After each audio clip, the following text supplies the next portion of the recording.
Olá, boa noite, tudo bem, estudantes? Eu também sou estudante, meu nome é Sheila Hansen.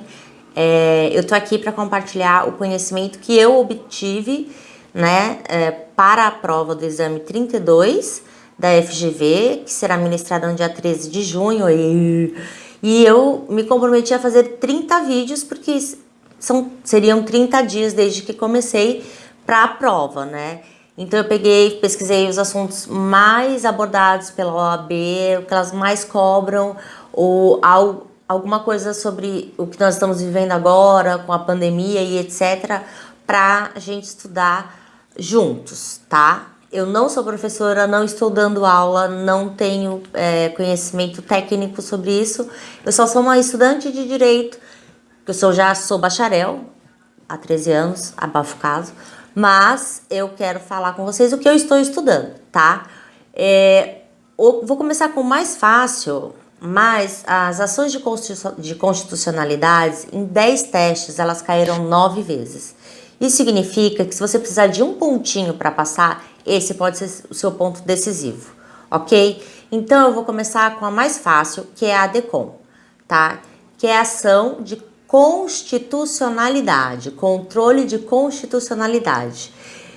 Vou ler as características que eu escrevi aqui para vocês. Visa a declaração de constitucionalidade da lei ou ato normativo federal, transformando uma presunção relativa, que seria uma presunção incerta, em constitucionalidade e uma presunção absoluta, tá? Essa decisão vinculará os órgãos do judiciário e da administração pública que não mais poderão declarar a inconstitucionalidade. Se em algum caso aquela lei foi declarada inconstitucional, você entrando com a ADCOM no STF, você consegue que eles julguem se é constitucional ou inconstitucional, ok? Mas essa lei você tem que arguir perante ao STF, tá? O campo material. Somente lei ou ato normativo federal, tá? Instalação comprovando controvérsia judicial. Essa instalação significa assim: campo material, somente lei ou ato normativo federal. Ok, é só sobre isso que eu vou falar. Mas outro requisito para eu poder entrar com uma ADCOM, eu tenho que comprovar controvérsia judicial, que em outros casos aquela lei foi considerada inconstitucional e no seu caso você quer que ela seja constitucional. Ela é aprovada por maioria absoluta, o que significa 6 ministros, tá? A competência é do STF e o quórum é de 2/3, tá? Com 8 ministros. Legitimidade, são as mesmas da ADI. Como nós não estudamos ADI ainda, eu lhe direi quais são, tá? A legitimidade, e aí fica até mais fácil, porque a gente sabe que a legitimidade da ADI é a mesma legitimidade da ADCOM, por isso que eu pus essa observação que é a mesma da ADI, que é o próximo vídeo. Presidente da República, mesa do Congresso Nacional, mesa do Senado Federal, ok? O quórum cautelar, tá? Quando você precisa de uma medida cautelar, é maioria absoluta. Cautelar não é definitiva. Os efeitos das decisões, né? Quando ela é feita por mérito, né? O juiz analisou a sua inicial, a sua exordial e ela dá uma decisão de mérito. Essa decisão é erga omnes, ex tunc e vinculante no poder público, administrativo, federal, estadual e municipal, tá? Erga omnes contra todos, ex tunc daqui pra frente e vinculante, tá? Se ela for cautelar, que é aquela que ainda não é decidida, não é definitiva, é cautelar, ela é erga omnes e vinculante, ela não tem o efeito ex tunc, tá? Que é daqui para trás. Consiste na suspensão da determinação de que os juízes dos tribunais suspendem os julgamentos dos processos que envolvam a aplicação da lei ou do ato normativo. Por exemplo, Se tem vários processos falando sobre aquela lei e o STF está julgando se é constitucional ou não, esses vários processos têm seus prazos suspensos, ok? O procedimento inicial tem duas peculiaridades, né, na inicial, tá? Somente os legitimados do artigo 103. Bom, como eu sou boazinha e eu quero seu like, então eu descrevi o artigo 103 para vocês, tá?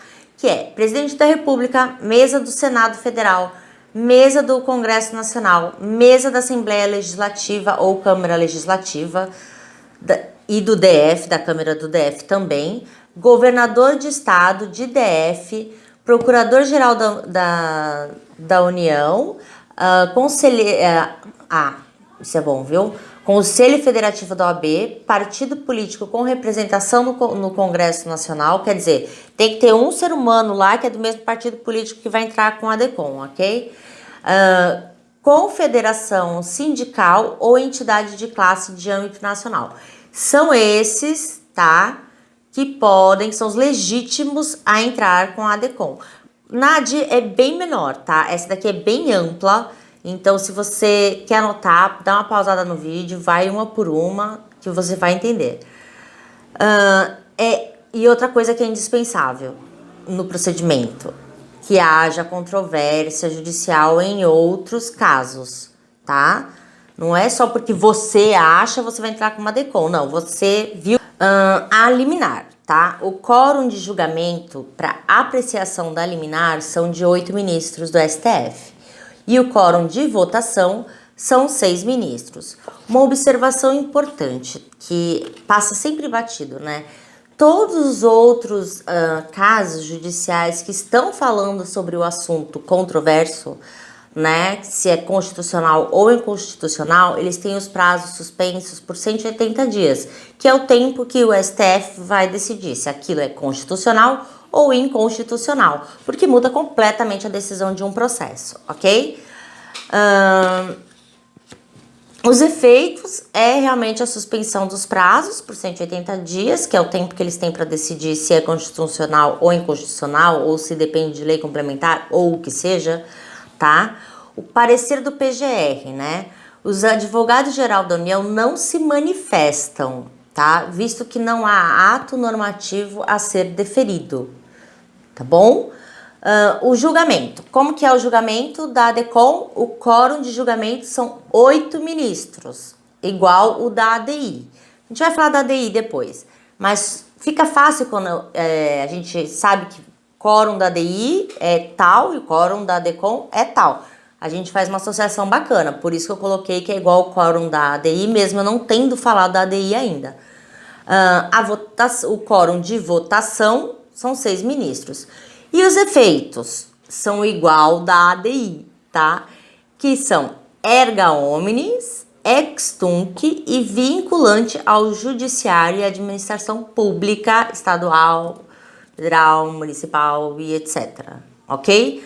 Então, bem rapidinho a ADECOM, né? Por isso que eu quis começar com ela, porque se eu começasse com a ADI, ela tem muitos detalhes, ela é complicada, é sobre inconstitucionalidade e nós temos várias leis inconstitucionais que são refeitas, né? Ou revogadas, né? E eu quis começar com a de controle de constitucionalidade, porque é o que menos tem controle de constitucionalidade, né? As pessoas, elas querem mais a declaração da inconstitucionalidade do que da constitucionalidade.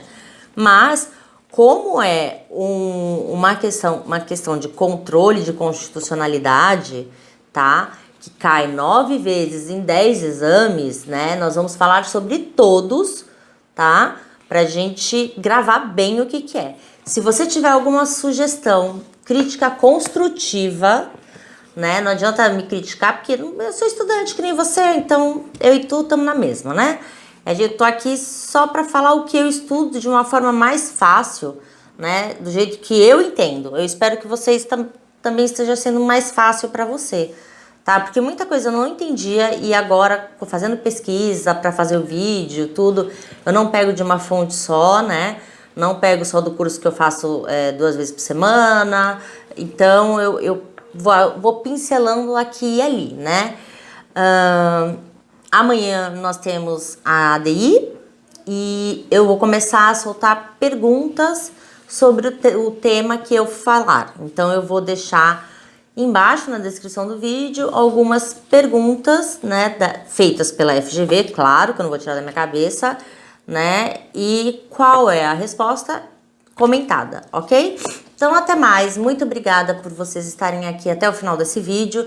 Deixe seu like, se inscreve e amanhã eu volto com mais um controle de constitucionalidade. Tchau, tchau!